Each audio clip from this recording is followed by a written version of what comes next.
environmental threat. As the fossil fuel industry geared up to fight against government regulation, it funded an extensive political donation and media disinformation campaign that accelerated the shift of the Republican Party into the radical, anti-regulatory, anti-government, anti-democratic, anti-environmental force it is today. How do we change this? How do we get Trump voters and Biden voters alike to see common cause in protecting the environment? Although action on climate change is anathema to Trump's Republican Party, we absolutely do not compromise on the importance of tackling climate change. It's a huge problem, clearly caused by humans, and it's fixable through existing technologies like wind, solar, and even nuclear power, electric vehicles, improved fuel efficiency, and more insulation in our homes and businesses. But climate change is not the only issue facing the Earth. And I will tell you that the vast majority of Americans will never be moved by scientific data or arguments about 1.5 degrees Celsius over a century, or drowning polar bears, or melting permafrost. People are terrified about being evicted from their homes. The damn schools aren't even open. Folks can't even attend the funerals of their own family members. And the US Postal Service doesn't even work to send a sympathy card to someone who's died. Meanwhile, our world is literally being trashed. Trash is everywhere you look, on the sides of highways and on roads, in the most remote island wetlands of the Chesapeake Bay, floating in a giant Pacific garbage patch twice the size of Texas. We need to bring average people, Republicans and Democrats, into our fight to make a cleaner and healthier world through a new emphasis on what I call blue-collar environmentalism. That is, environmentalism that helps people at home, where they live, in ways they can see and appreciate, and that nobody can debate. I have 3 examples. Sewage. I live in Baltimore, and every year, tens of millions of gallons of raw sewage is piped intentionally by the city of Baltimore into the Inner Harbor, where we all recreate and where we bring tourists to visit. The same is true in Harrisburg, Pennsylvania, the capital of Pennsylvania, where, believe it or not, once a week on average, when even the governor flushes his toilet in Pennsylvania and the state general assembly go to the bathroom, that raw feces and urine is piped directly into the Susquehanna River, which is the biggest tributary to the Chesapeake Bay. And this is true all over the United States. We often talk about how great the environmental improvements have been in our country over the last half century, but there are still literally thousands of cities across this country where raw sewage is still being piped into waterways and lakes. I remember back in 2016, when the Olympics were being held in Rio de Janeiro, Americans laughed and were disgusted with the reports of raw sewage and viruses in the waters that were so bad that the Olympic sailing teams feared that they'd get sick. We don't talk about it much, but that's no worse than what the sailors face here in Baltimore Harbor. Or I go fishing in Susquehanna River near Harrisburg, Pennsylvania, for example, and many of you also go fishing in areas, urban areas where you are. We also have the same kind of viruses and bacteria that people were making fun of down in Rio. People talk about American exceptionalism, but we are not an exceptional nation if we continue to routinely and intentionally pipe raw human waste into our rivers, which we do every day in the United States at thousands of locations. To me, keeping raw human feces and urine out of our waterways is the demarcation line between a civilized and uncivilized society. And right now, America is a third world country. Do you know who suffers from this sewage problem? Fishermen, boaters, beachgoers in urban areas especially, and crabbers in Baltimore, folks who can't fly off to Mar-a-Lago. They can't afford to drive to the local state park, go down to the local waterfront with their families, and they're confronted with massive infrastructure failures in our country that we need to fix. President Biden has promised a new infrastructure plan And that's a great start. But let's make sure it pays for the construction of wastewater treatment plants, sewer lines, and urban and suburban stormwater control systems, not just highways. We've got plenty of damn highways. Let's make it a clean water infrastructure revolution that creates millions of jobs. My second area for blue-collar environmentalism is trash and litter. Trash is a blight that impacts our daily lives everywhere, not just in cities like Baltimore, where we see it by the sides of the roads everywhere. On Sunday, I'll be out again picking up trash from the roadsides here in Baltimore. But even when I go up to see my family in Boston, on the sides of roads in suburban Massachusetts, beer cans, trash everywhere.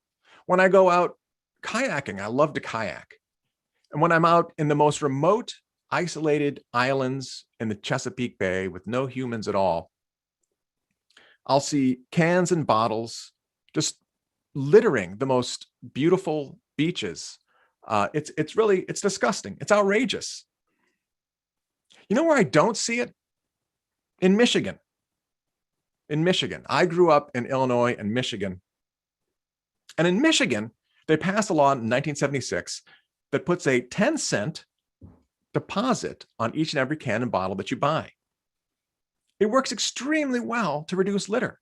When I'm kayaking in Michigan or walking up down the beaches of Lake Michigan, I never, ever see cans and bottles. I see them all the time around the Chesapeake Bay. You probably see them around Nantucket as well. We should have similar deposit laws all across the US and expand them to all kinds of litter generated especially by fast food companies. Like, imagine if you had McDonald's. On every hamburger wrapper, there was a little emblem that said, if you bring this back to McDonald's, you will get 10 cents. Or every fry container, or every Slurpee container, or every Frito-Lay's bag. If every one of those also had a 10-cent deposit icon on it, we would be paying everyone, poor people, homeless people, rich people, suburban kids, to pick up trash. And it would be a great moneymaker for people and a motivator, just like it is in Michigan today, to remove trash from our roads and our streams and our life. Do you know why this is not happening? You know what stands in the way of this? Mainstream recycling programs. Literally well-meaning recycling programs here in Baltimore County and all over the country, actually, lobby against what's called the bottle bill when it's introduced in state legislatures, because they are concerned about their own revenue streams. County and city recycling programs get money when you put your tin cans or your bottles into your curbside recycling. They get money from that tin and from that glass. And they know if they had Michigan's program where every can and bottle had a 10% deposit on it, people would take it back themselves. They wouldn't put it in their bin. The county recycling program would lose funding. So in Maryland and other states, you have environmentalists lobbying in the general assemblies to stop a program that's been phenomenally successful in reducing litter. So if you have environmentalists fighting against litter control because of their myopic view on their own revenue stream for their own environmental program, that's got to stop. More broadly, we need to expand our definition of environmentalism to include protecting the human animal. We need to see humans as part of nature and human well-being as part of the ecology of our planet. We need to recognize that working class Americans are an endangered species. Suicide and drug abuse rates are up in the US. Despair is up, and not just because of COVID, but because people are terrified of losing their jobs, especially blue-collar jobs, as an increasing number of companies shift production to cheaper, unregulated factories in China, Mexico, the Philippines, and elsewhere. People are losing their livelihoods and their sense of meaning and dignity to rapid technological advance. Suddenly, we don't need store clerks anymore. People can check themselves out with a scanner. Suddenly, we won't need truck drivers anymore because we'll have self-driving trucks. What's going to happen to those millions of truck drivers. Being an environmentalist should not be just about caring for shorebirds and salamanders. The tree hugger should ask, how are Americans doing? The truth is, Americans are suffering from terribly unhealthy conditions and poor habitat, as we'd say in the conservation world, as well as predation. Predation. Unregulated capitalism is causing as much misery, poverty, and despair in the human species as it is causing in nature, from the deforestation caused by deforestation, strip mining, and suburban sprawl. It's unregulated capitalism and the undermining of democratically elected government as an agent for improvement in our lives that is the common enemy of both the natural world and human well-being. That doesn't mean I advocate socialism or communism. Such noted non-communists as Dwight Eisenhower and Richard Nixon were strong believers in the central role of government to improve the lives of people and champion the common good. What I believe in is capitalism as a necessary evil, bounded by democratically formed limits and softened by government action to improve the human habitat. Just as we build rock shoals and rivers as habitat for Atlantic sturgeon to allow them to reproduce and thrive, and we keep predatory fishing nets away, and we reduce water pollution to protect these endangered species. For the human animal, we need to build more affordable housing and public schools. We need to increase the minimum wage to $15 an hour. We need to provide universal federal health insurance. And we need to keep away predators in the form of fraudulent mortgages, crippling drug prices, and other con games imposed by Darwinian pharmaceutical companies. There was an excellent article in the New York Times today about how raising the minimum wage would sharply reduce suicide rates in the United States. That's a way of protecting an endangered species. A good step in this direction is President Biden's proposed Climate Conservation Corps, which would put millions of people to work planting trees and improving public parks. Much like FDR's Civilian Conservation Corps uplifted so many lives during the Great Depression and improved our national park system by building shelters, trails, and bridges. That very successful program during the Great Depression linked conservation and the environment to jobs for the working class. Hopefully, we can use that as an example of how we can once again rebuild the bridge and reestablish people's faith in government that can help average people. Although he stumbles and sometimes seems like an awkward grandpa, maybe Biden will be our next FDR. If not, at least hopefully the broader idea of connecting help and jobs for average people to improvements to the environment will help close the red-blue divide that is so corrosive to our country and to our planet. All right, I'll take some questions. If anyone has any questions or thoughts or wants to have a debate, I'm happy to argue with anyone who would like to step forth. Yes, and if you want, go ahead and click that raise your hand button at the bottom of your screen if you want to speak. I'll see your hand. Or if you want to, if you're feeling a little shy and you want to put in the Q&A, you're welcome to do that. And I had a couple thoughts before. Oh, nope, I see some hands, so I will go left. Good. Go ahead, Ruth. I'm going to unmute you. Hello, Ruth. Hello. Thank you so much, Tom, for this excellent and informative discussion, and for the Nantucket Atheneum to sponsor it. I'm a county legislator in Westchester, New York, quite familiar with Nantucket and the Cape in general. I wanted to find out if you had heard of something called the National Infrastructure Bank.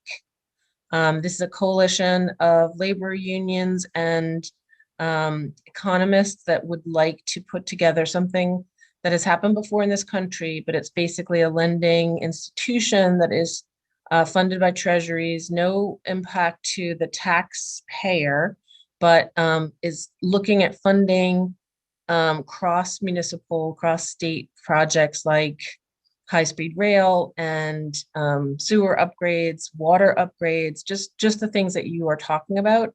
And these are people that are not all from one political party. Have you heard of this? I don't know much about it. No, I mean, I think I've heard the term, but that does sound very useful. Could they pour money into sewage treatment plants? Of course.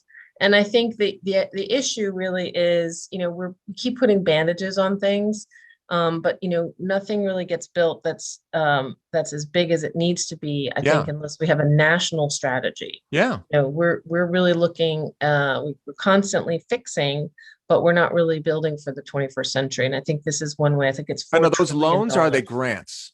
They are loans. See, now that's, I'm sure it's well intended, but I think of, for example, I've been doing a lot of investigations of Harrisburg, Pennsylvania, state capital in Pennsylvania, where they have 52 sewage outfalls that, like I said, once a week are dumping human waste right into the Chesapeake Bay's biggest tributary.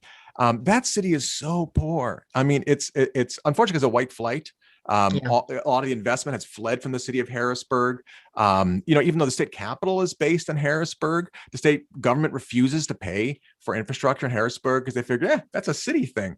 And so, I don't even know if a city like Harrisburg could even borrow the money. I mean, it seems to me what we need is actual grants, just like I don't know, during the 1950s, just poured money into building highways. I wish it wasn't loans. I wish it was grants to actually, close the open sewers, fix up the sewage plants, improve our stormwater systems. Grants, loans, like you mentioned, would be great for places like, say, Baltimore County, Anne Arundel County, Maryland, Westchester County, et cetera. But boy, for cities like Baltimore and Harrisburg, they need grants. Yeah, no, and I hear that. I think this is meant to, connect the wealthy parts to the not wealthy parts of the country, right? Yeah. And so if we wait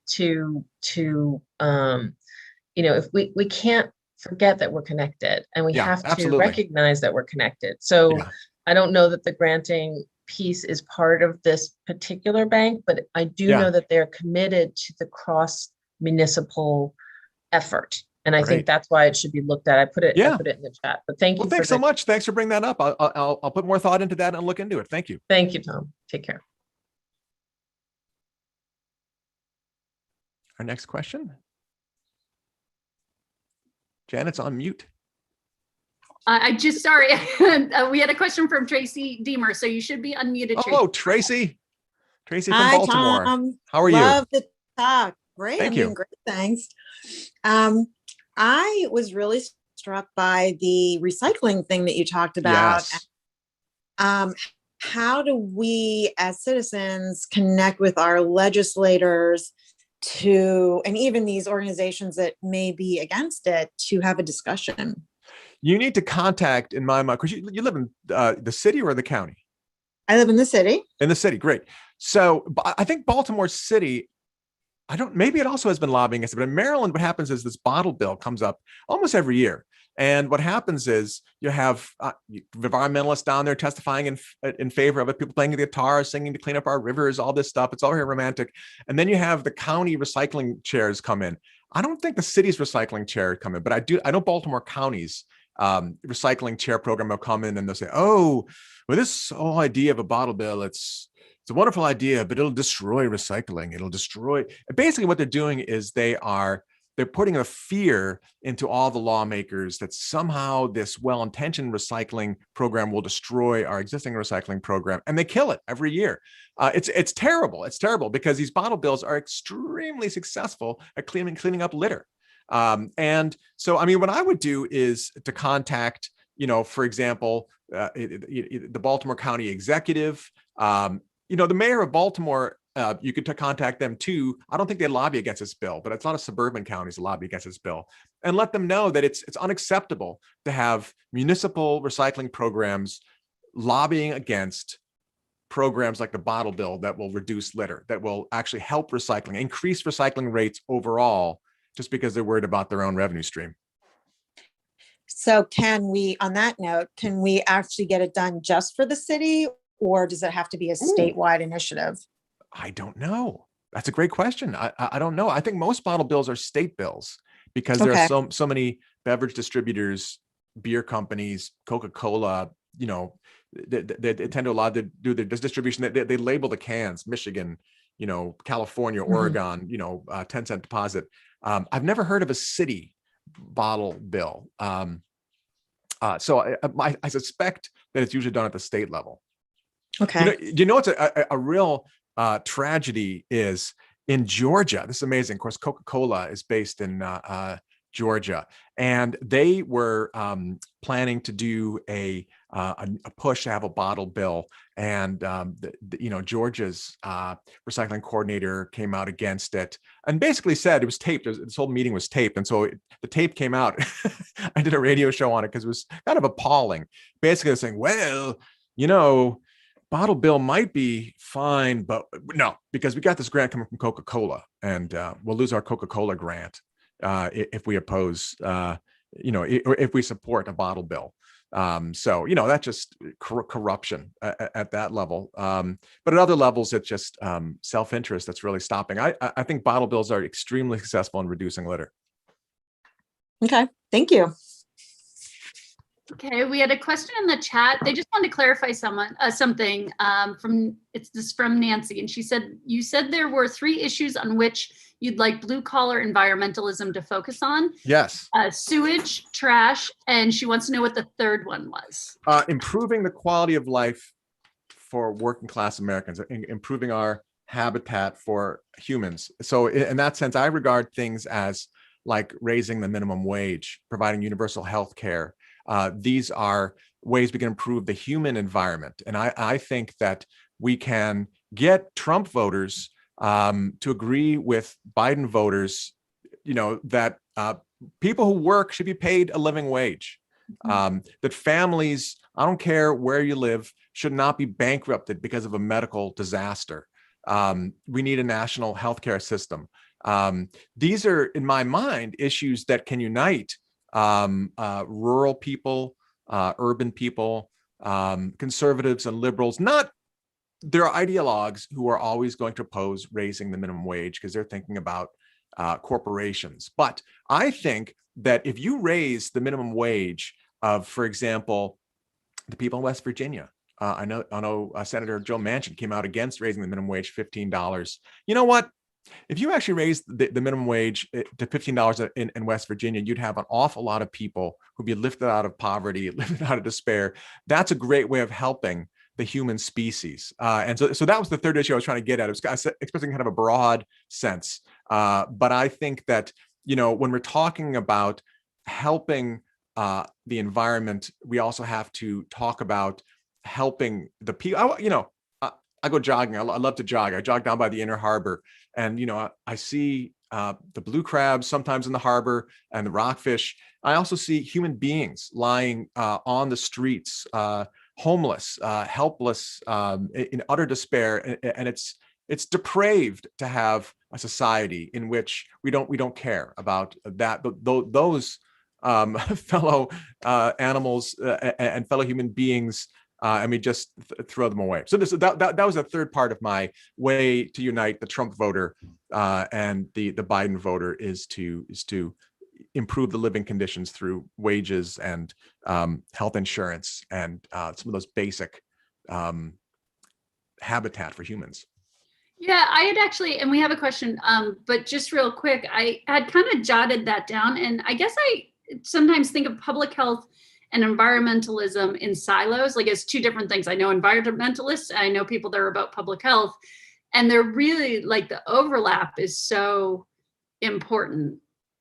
Sure, absolutely. I mean, a classic example of that is urban planning.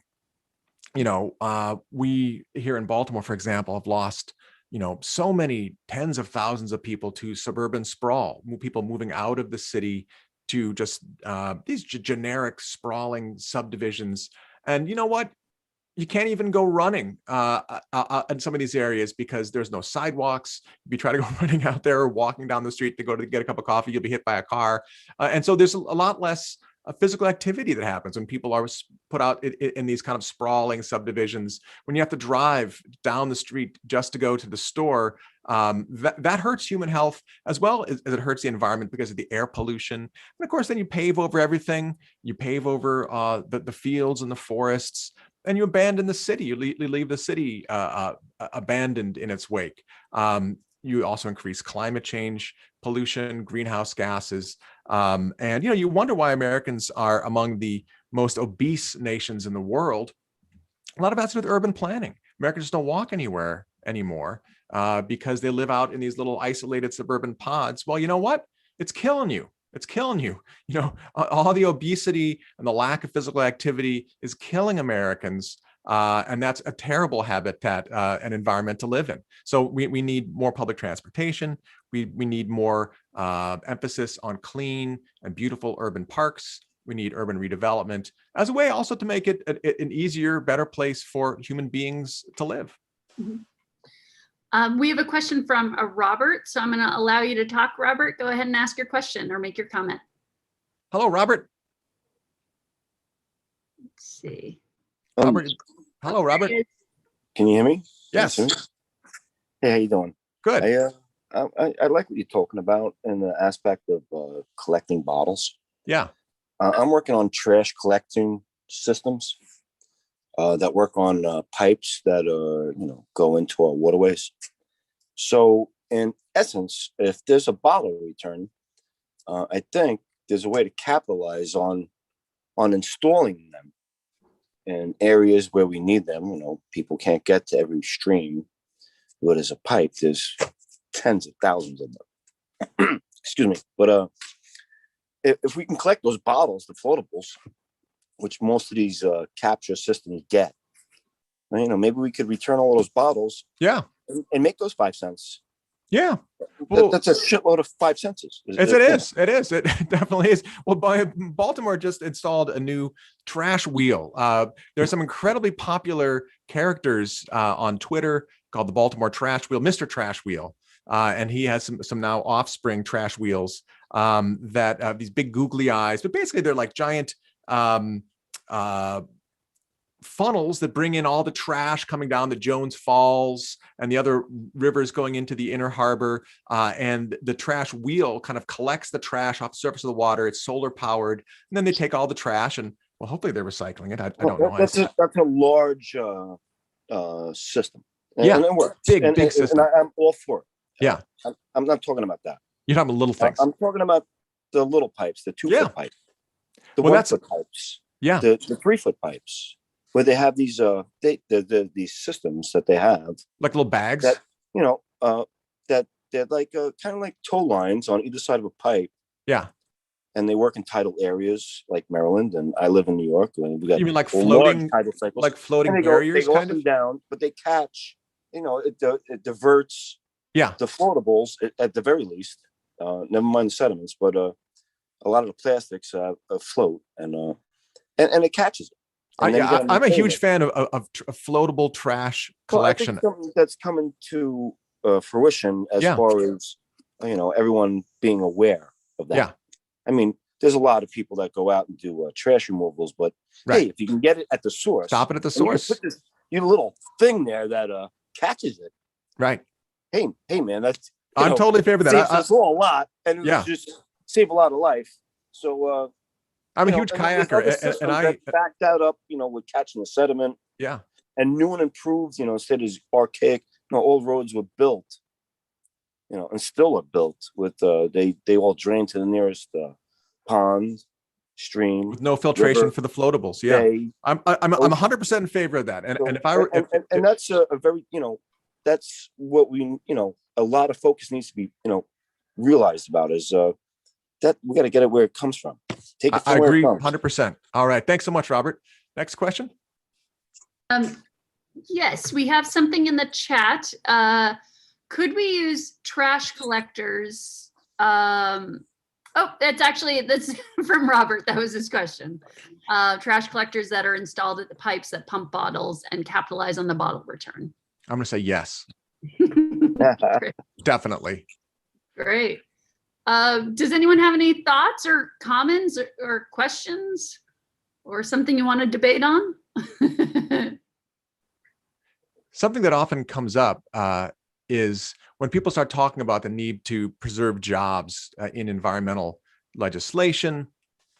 Often, the first thing that people talk about is, well, does that mean you can't have any environmental regulations that take away any jobs? A classic example of that is several years ago, I did some articles in the Baltimore Sun about the terrapin trapping industry. Of course, diamondback terrapin are kind of a treasure of Maryland. Terrapin soup was kind of a very popular thing a century and a half ago, and we have the Maryland Terrapins as our state school's mascot. But thousands and thousands of diamondback terrapin were being captured and trapped and shipped off to China to being sold for Chinese turtle soup. And so I did all these stories, front page stories, in the Baltimore Sun about, diamondback terrapins being dramatically decimated and taken down in Maryland. And so a bill was put in and basically to ban the capture of diamondback terrapin for food. And no one could catch them commercially or even for pets. And the bill was going through, and then all of a sudden, at the last minute, a Republican lawmaker from the Eastern Shore put in a big loophole because there was one guy in his district who caught terrapin and kept them in these huge tanks in his backyard, like these big. They were almost like giant swimming pools, but he just dug them with a bulldozer in his backyard. I went out to his house. He had these, hundreds of thousands of terrapins trapped in these huge ponds on his farm, and he would just box them up, ship them to China, box them up, ship them to China, box them up, ship them to China. Even though in our Chesapeake Bay, we were seeing fewer and fewer and fewer terrapin. It was totally appalling. But this lawmaker on the Eastern Shore basically said, "Oh, we can't have this guy lose his job. That's his job. That's his livelihood." So we put a loophole in the terrapin bill saying that, well, except for people who are, trapping terrapin for their own livelihoods or something like that. So basically, it was a terrible loophole, and that we don't need that. We don't need that. There are some jobs that probably should be eliminated. I mean, if your job is, for example, selling vapes, and I say that as a parent of a teenager who was vaping at one point, and I hate vaping. It's bad for your lungs. It's a terrible habit. If you're selling vapes for a living, maybe that shouldn't be your job. There's some jobs, if you're exploiting wildlife for a living, no. So I don't mean when we need to focus on human jobs and human welfare, that means any jobs. What we're talking about is good jobs that help other people and help our society along those lines. So any other thoughts or questions? I actually have a question, a question. I think about regulation as local, state, and federal. And what are some of the pros and cons of trying to change policy at local versus state versus federal? Yeah, that's a great question. You would think that the local governments would be the most sensitive to the environmental need. But actually, I've found that's often not true. I mean, you would like that to be true, but it's often not true. And that's because of the huge, often financial and political influence of local industries.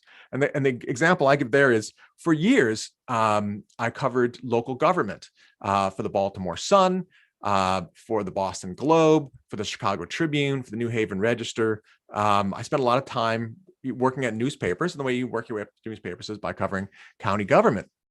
And in all the places, I would see the same thing happen over and over again. Beautiful farms and fields being destroyed for these cookie cutter suburban subdivisions. Meanwhile, these beautiful, charming, unique towns, not even big cities, but even towns just being depopulated by this sprawl growth. But in each and every case, when the rezonings came before the local county council to decide, should we allow this big development of 5,000 homes out in a cornfield or should we not, the county council was almost always on the side of the developers. And usually it was because of the powerful lawyers involved, because a lot of the county council members themselves for example, maybe they run an air conditioning business, and if they have 5,000 more people, they can sell a lot more air conditioners. Maybe they sell asphalt. And so the people who choose to dedicate their time to a lot of these county councils are people who benefit from sprawl development.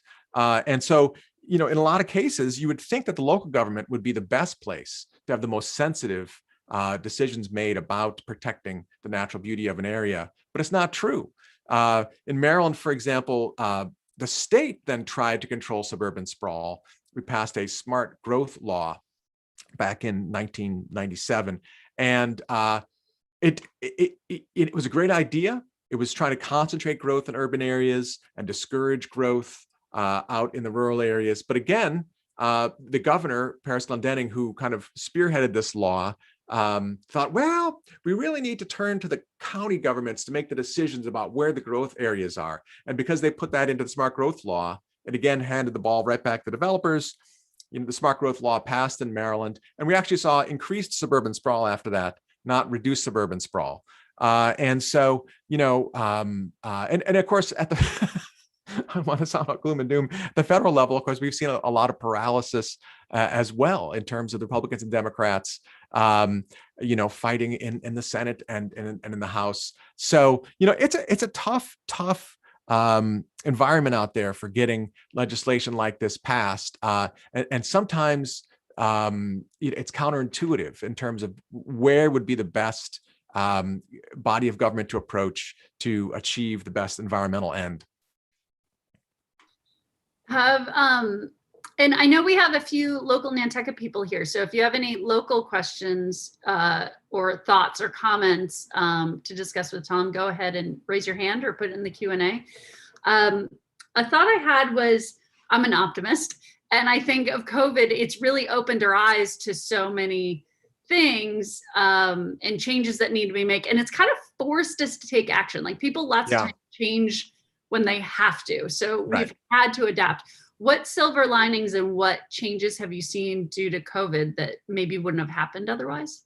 Well, I think we all saw how the air got much cleaner. I mean, it was shocking. I mean, I'd be walking with my wife, especially around, March and April of last year. We'd be walking around Baltimore, and not only was there no traffic, which was amazing, and sometimes dangerous, because if there's no traffic, then you don't look for traffic. And you'd be crossing a road and all of a sudden be like, because you weren't expecting traffic, but there was a lot less traffic. And I remember we were standing at the top of Charles Street looking south down through the city. And all of a sudden you could see each detail on each edifice of every building downtown, all the way from North Baltimore. It was incredible because the air was so incredibly clear. I went out to Michigan and I was standing on the beach on the Michigan side of Lake Michigan, looking across the lake. And there was, shockingly, every year when I go out to Lake Michigan to go summering with my family, you look across the lake, whether you're sailing or swimming, whatever, and you see like this brown smudge along the horizon, which is ozone. A lot of it caused by traffic. I went out last June to Michigan, and there was no smudge at all. It was just clear blue. And I could see all the way across the lake, and I could see probably like 17 buildings of the Chicago skyline from Michigan. That's never happened before. I mean, I'd see one or two buildings. So I think we all saw a dramatic and shocking decline in air pollution, which was great. I think that, we saw wildlife all of a sudden. We'd be walking around and you'd see a lot of deer kind of boldly stepping out like, yeah, no humans. I'm the king of the joint now. The raccoons were getting all cocky. So certainly those things were all wonderful. I would say there's also a real downside to the pandemic, which has been, it seems like people have abandoned public transportation. People are really, perhaps because of germophobia, now saying, I can't live in a city. I got to live way out in the country. I got to go live in a cabin somewhere. I'm going to work remotely from a cabin. That kind of mindset, like, get me away from these dirty, germy humans, is going to destroy cities. I love cities. I'm a big urbanite. And that worries me. I'm also, as Tracy knows, a poor musician, but I'm a musician, and I love music. I love live music. And I really, it breaks my heart that musicians can't get together with their audiences and play and get the feedback.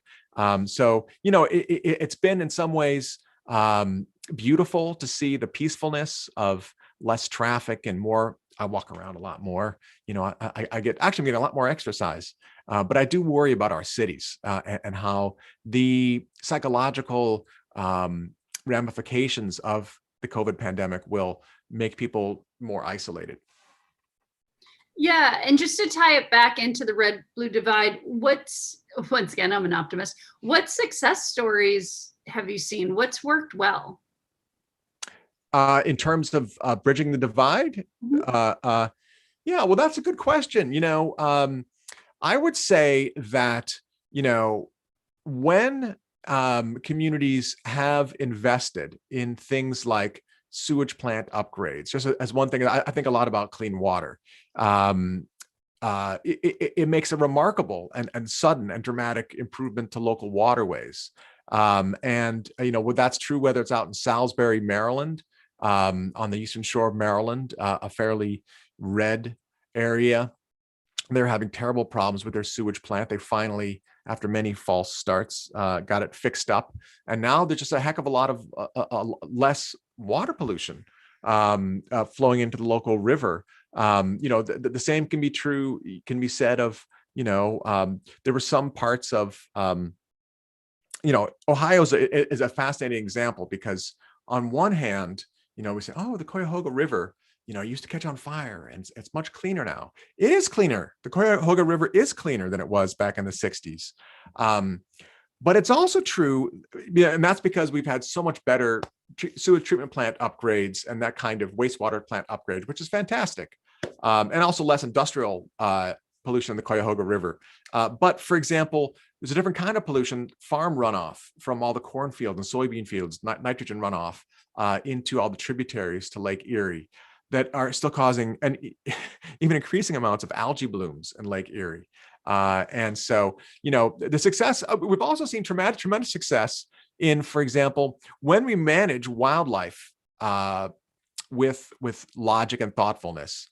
The Migratory Bird Species Conservation Act of, I think it was 1917, really protected a lot of the migratory birds that were being overhunted. And now, they're doing a lot better. There were some very successful hunting control laws that have helped bring back our geese populations. Geese are now so numerous, they're actually like a kind of a problem on some golf courses in some areas. But, Canada geese were almost wiped out a century ago. There are only, a few hundred or thousand of them left up in Minnesota, and they were almost all gone. They're almost all wiped out. The same is true of white-tailed deer, amazingly. I mean, we don't think about it now. There's so many deer. But a century ago, white-tailed deer were almost wiped out. Deer have come back, geese have come back, turkeys have come back. All these are things that hunters, red Trump voting hunters, love and can benefit from because they see the effective use of regulation to control hunting so that it doesn't destroy itself by over harvesting. We have a question in the chat. We'll probably have time for one more if anyone has any thoughts and comments before we wrap up, but this comes from Shelley. What techniques have you seen that have been successful in fighting beach erosion? Specifically, I'm interested in using natural carbon sinks as well as plantings. Natural carbon sinks to stop beach erosion. Is she on the line, or can she talk, or is that just a text? Yeah, Shelley, do you want, I can unmute you if you want to talk. Shelley, could you explain that? You're on mute. There you go. Basically, maybe salt marshes or planting, natural plantings, or, oyster beds, but, what's out there, what's working? Yeah, well, certainly, I mean, planting wetlands is a very successful way of combating coastal erosion. What's fascinating about coastal erosion is, of course, a lot of it is, of course, caused by climate change and rising sea levels. And so the most effective way we can fight coastal erosion is by reducing our greenhouse gas emissions, whether it's by driving an electric car or reducing our use of airplane flights or whatever it is it takes to reduce our carbon footprint, or supporting political candidates who believe in controlling greenhouse gas pollution. It's greenhouse gas pollution that's driving up climate change, driving up our sea levels, that's causing a lot of the coastal erosion. A lot of people use riprap, stones, boulders piled along their shores, especially in the Chesapeake Bay area, but elsewhere, to try to stop the erosion. That doesn't work very well. And as a matter of fact, it often kills wildlife because, the diamondback terrapin, even the blue crabs and other creatures really need a soft, natural shoreline. And by piling up rocks along the shoreline to protect the real estate, you can devastate a lot of the wildlife. The controversial finding, interestingly, the Smithsonian Environmental Research Center in Southern Maryland did a study of Phragmites, these invasive reeds. I'm sure you've seen them everywhere. They're 15 feet tall, an invasive species that kind of crowds out all the native grasses and crowds out even a lot of bird species and other animals that can't use them. They're kind of a menace. They're also a tremendous barrier against coastal erosion. And when people have Phragmites, for example, along their waterfront, that often does, in fact, stop a lot of coastal erosion because these plants are so incredibly hardy that it's an effective erosion barrier. When they remove the Phragmites, they accelerate the erosion. So it's kind of a counterintuitive so-called benefit there of an invasive species. I'm not recommending anyone plant Phragmites because it's so aggressive. It can crowd out a lot of beautiful native species, but it is a way of, if it's there, it often is very effective about controlling erosion along the shorelines. Yeah, and you bring up a good point. I was just going to Google the book. I think there's a book, I think it's called White Sky, that just came out. And there's a woman, I'll put it in the chat when I find it, but she wrote about how we try to fix things, and then there's all these unintended consequences. Right. And so the whole book is about that. And it's such an interesting concept of, yes, let's plant these reeds because they fix this problem. And then it's like, oh no, the birds have no place to live. So yeah, there's a long history of people introducing invasive species to control invasive species, but then the invasive species become the invaders. And then we introduce another invasive species, take care of those invasive species. And then it's just this cascading cycle of invaders. So yeah. We have, let's see, we have one more question from Robert. I'll ask you to unmute. Go ahead. Robert, go ahead. Hey, I do a lot of work with eelgrass. Yeah. And, you said you did some kayaking there. In Maryland, is that right? Yes, I kayak a lot in Maryland, Pennsylvania, Virginia, everywhere I can. Can you talk to us about the situation with the eelgrass and how it's diminishing and what's going on to help it? Yeah, in the Chesapeake Bay, eelgrass has been a extremely important part of the aquatic vegetation community that provides habitat for blue crabs and for fish, and it holds a sediment in place on the bottom. It also cleans the water and provides oxygen for the water. So eelgrass is extremely important, especially, interestingly, for the blue crab population in Maryland, which is like what we consider our icon.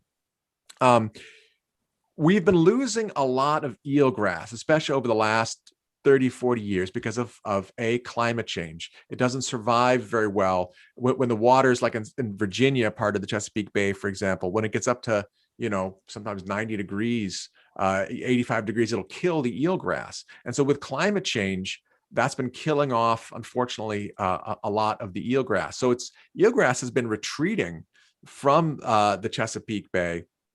And interestingly, a lot of the grasses that have been replacing it are invasive species.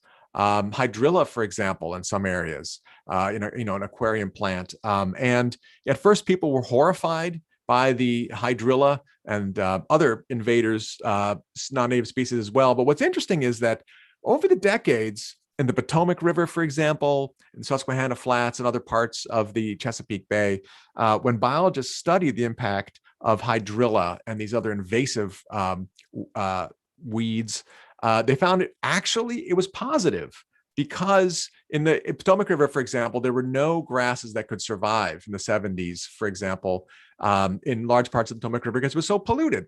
But hydrilla and other non-native species could survive in the polluted environment. And because they were there, they stabilized the bottom, they absorbed some of the sediment, they provided habitat for fish and for birds. And now, with time, the invasive grasses in the Potomac River and the northern part of the bay have grown so much, they themselves provide a stable habitat for other native grasses.